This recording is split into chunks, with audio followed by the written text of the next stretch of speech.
Hi, I'm traveling and still doing my daily YouTube videos, so I pulled over at a place where I thought this would make a nice background.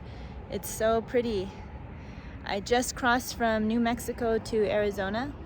New Mexico is where I live, and I'm on my way to Las Vegas, Nevada. So I wanted to share a perspective about a question that someone asked, a suggestion, and it's the question was, how do you not get triggered, or how do you not react to the external situation or the external stimulus, or the external issue? How do you not react and instead stay calm and stay within? And I love this question, so I was eager to do it, eager to answer and share my thoughts. I also asked for some guidance before posting the video, so that the message that came through was high vibration and aligned with light and good, positive things, empowering things. So the first thing is, you have to have the awareness to know when you're in reaction. When someone's at a low level of awareness, they're not even noticing when they are triggered or in reaction. And remember, being in reaction, being triggered is the same. It's basically saying that something on the outside, the external, is pushing the play button on a pattern that is alive in you. And you want to have control over what pushes play on that button. So first we have to be aware of the patterns that live within us. So awareness is piece one. If you have an inferiority complex, messaging that says, I'm not good enough and this person is challenging me and my intelligence, this person is pushing up against the inferiority that you have alive within you. Another example is, if someone feels disrespected, they might easily get angered or bothered when someone talks to them in a tone that they view as disrespect. Well, that comes from a type of messaging and feeling within. So being in reaction to someone has nothing to do with what's on the outside, it's with what lives within you. But we have to have that awareness first in order to be more in control of and more aware. We have to be aware about our patterns in order to manage our reactions. So awareness is step one. Let me show you this other side. The sun's in my eyes if I look that way, but if I turn around, much prettier. Okay, so I'll keep going. So the second thing is, once you're aware, and you're aware in the moment, there's two types of awareness. Okay, hold on, let's pause. Let me just tell you, there's two types of awareness. There's reflection awareness, and then there's awareness in the moment. Being able to reflect on our behavior, on our patterns and how we were triggered, is like a delayed sort of awareness. It's still really good, but eventually we want to be aware of ourselves being in reaction as we're being triggered, and then eventually before we're triggered, and then it doesn't happen. So having a reflection awareness is like, someone, let's say, says something to me and I get this puffed up sense of inflation, like, oh, they're challenging me and I'm going to show them that I'm superior, right? That's a reaction. And I don't notice it in the moment. I don't notice that I'm feeling that competition and that need to prove myself and be better. And that false sense of superiority comes from inferiority. But I don't notice in the moment. But later on in the day, or maybe the next day, I have a moment of awareness from that time, and I think back and I say, that that was me puffing myself up because I think I felt insecure in front of that person. And when they said that, I took it as a challenge, and then blah, blah, blah, blah, blah. So that's reflection on your reaction. And it's really important to be able to do that. But there was no reaction in the moment. So then the second type of awareness is in the moment. So as the person says something that triggers me, that makes me feel I need to react, and it gets me to respond in a way that's instant. There's no thought, it's about to happen. But I have the sensation, I have the awareness of the sensation. There's a huge train going by. Do you see that? That's why it's so loud. So I have this sensation in my body. I might feel hot. I might feel a flash of annoyance. I might feel a drop in my stomach or something clench up. And so I'm aware, maybe it's not a body reaction, maybe it's a thought that I have. Maybe it's an emotion that comes. So there's an awareness in some way of your body, your heart, or your mind reacting to what the person or the thing outside of you is doing or saying. And in that moment, I feel the response rising up, and then because I have that awareness in the present moment, I'm able to stop it and slow it down and say, okay, I notice right now I'm getting agitated, or I'm getting insecure, or I'm getting combative, or whatever it is. I'm feeling inferior, and so I see myself starting to puff up. Whatever the pattern is in you, you have the awareness, so you catch it and you soothe it. And how do you soothe it? What came to me is you ground yourself. You take a breath, you go within yourself, and you picture your feet being connected to earth. You picture your feet being heavy on the earth. You ground yourself down. You calm it. You calm the system down.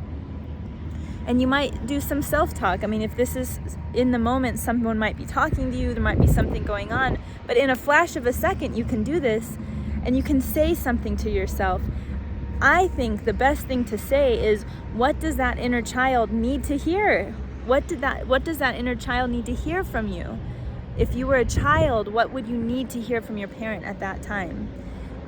I'm going to go back to my own examples of feeling inferior, and sometimes I would puff myself up and feel superior, or I would feel like I need to prove myself or something. That those are things I can relate to. I wasn't really a quick to anger sort of person, but being triggered and getting angry is also a pattern. So you have to be aware of your patterns. What's your story? And that's your shadow. That's your blind spot. What is the thing that you're kind of ashamed to admit that you have that reaction? That's going to be your shadow. That's going to be the pattern you want to work on. But if it were me, the things I would need to hear in that moment and say to myself are probably like, I would calm it down and calm down that need to compete or prove myself by going within, recognizing it, saying, okay, I see that that this thing is starting to play, and I want to stop it, right? So I would take a breath, ground myself down, feel my feet, just get it all kind of lined up. Like I feel like there's this sense of this line going through my body, and it's taking me down, and I just notice that I'm connected to the earth and all the way down to the earth. So that would help me calm the system down. And then the message I might want to say to myself in that moment is, it's okay. I love you. I think you're good enough. You're good enough. No need to compete. You're just fine the way you are. Things like that. Because that's that little child trying to prove something or get upset about this messaging that's causing them to be in reaction. So there's some inner child work, I think, that could be of use. And then there's some grounding exercise or breathing exercise that could be of use. Another thing that could really be useful, this has helped me recently. I felt myself being triggered, and I kind of felt this rising up in my chest, and it's like a storm is coming up inside of me, And I remember I just took a breath, exhaled, and as I exhaled, I pictured all these shards of glass just falling off my body. And as I walked, the glass just stayed on the floor, and that glass that shattered on the floor was my reaction, was my conditioned response that I'm leaving behind. So that visual was really powerful for me, and I'm not sure if it resonates with you, but that's another thing you can do, is to slow down that reaction and soothe it in the moment. And finally, the other type of awareness I would say is before the reaction even starts, you're just aware. You notice someone saying something and you think, in the past that would have really upset me, or that would have pushed play on my insecurity button, or that would have made me feel I needed to prove that I was better, or that would have hurt my feelings so much that I would have been hurt and then passive aggressive. But it's not hurting me right now. I feel disconnected from it. It's fine. So I think that maybe those are 3 levels, and I feel like the 3rd level probably needs some working out in my mind, but you get it though. So the first is to be able to reflect and be honest. And that takes awareness of ourselves. That takes honesty. What triggers and shadows lie in us, and don't beat yourself up for these things. Everybody has patterns and shadow, and we all have that inner work to do, and that's okay. That's part of being human. It's really okay. Awareness is such a great thing, and you should really be proud of yourself if you have awareness, the ability to reflect on yourself, or the ability to notice your patterns as they come up, as the storm within arises. And if you can settle it down with soothing, gentle language to yourself and grounding exercises, that's something to be proud of. So there's no shame in this work, but I do think it takes such a level of honesty that if we don't have that, if we don't have honesty with ourselves, then it's going to be a hard thing to do, to shut down that reaction. Just taking a little walk to kind of look at more of this natural area. So I think those are the best things that come to me in terms of how to stop the reaction. And remember, reaction is really just being triggered, and that's, I know it's a buzzword, but I like to point out that being triggered means that something on the outside is pushing play on your internal patterns. And a lot of times I think people who use the word triggered a lot and may not know exactly what it means is they might think that when they're triggered, that means that the thing on the outside is bad and they need to get away from it. And that might be true, but also the things that trigger us show us where we could use some internal work. And when we do that internal work, it's the most empowering thing we can do for ourselves. So again, there's no shame in any of this. This is the most empowering thing that anyone can do for themselves. So that's why that level of honesty is such a privilege. There's a quote that I will end with, and it's, pressure is a privilege. Don't fear the challenge. And I think when it comes to internal work, that's a really insightful quote. Pressure is a privilege. Well, that trigger button on the outside, that external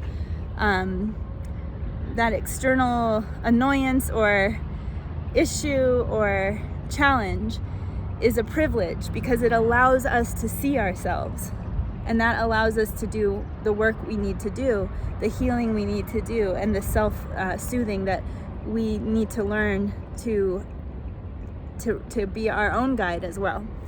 Okay, I hope you have a great day, and I will do my best to make my next few days of videos as I've promised you and myself.